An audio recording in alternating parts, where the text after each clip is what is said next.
हमारी लाइफ इतनी कॉम्प्लिकेटेड नहीं है जितना हम उसे बना देते हैं। सच तो ये है कि हमारी प्रॉब्लम्स कम हैं, बल्कि हमारे रिएक्शंस ज़्यादा हैं।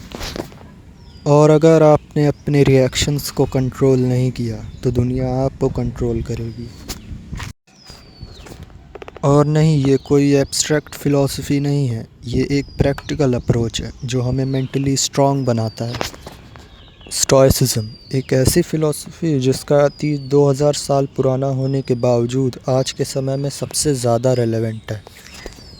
साफ शब्दों में कहा जाए तो ये एक ऐसा प्रैक्टिकल सिस्टम है जो हमें मेंटली स्ट्रॉन्ग बनाता है।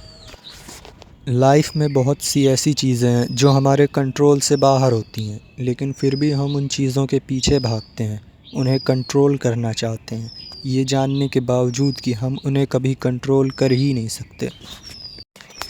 और लाइफ का 90% स्ट्रेस इसी गलती का नतीजा होता है, उन चीज़ों को कंट्रोल करना जो हमारे नियंत्रण से बाहर हैं।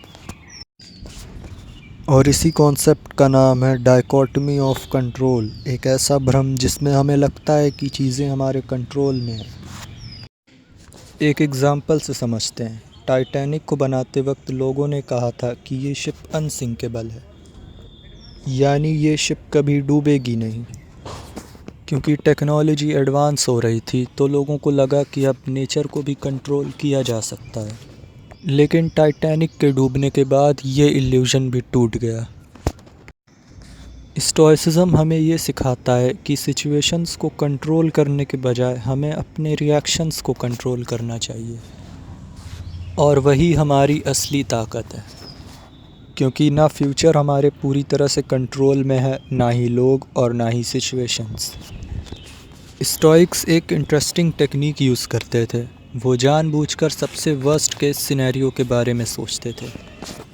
हाँ, ये सुनने में भले ही नेगेटिव लगे, पर यही हमें मेंटली स्ट्रॉन्ग बनाता है। एक एग्ज़ाम्पल से समझाता हूँ। हमें डर लगता है कि कहीं हम फेल ना हो जाएं। ठीक है, अगर फेल भी हो गए तो क्या? ज़्यादा से ज़्यादा लोग आपके बारे में 4 बातें करेंगे और कुछ दिनों के बाद उनकी कही गई बातें वो खुद भूल जाएंगे। और मेरा यकीन मानिए, जिन लोगों की बातों पर आप इतना नेगेटिवली सोचते हैं वो खुद एक दिन इस दुनिया से ख़त्म हो जाएंगे। क्योंकि बुराई से कही गई बातें ज़्यादा देर तक नहीं टिकती हैं।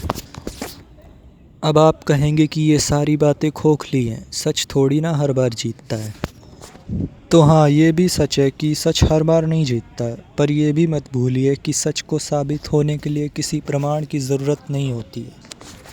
आखिर में मैं बस एक ही सवाल पूछना चाहूँगा, क्या आप अपनी प्रॉब्लम्स को सॉल्व कर रहे हैं या बस अपनी प्रॉब्लम को आइडेंटिटी बना चुके हैं?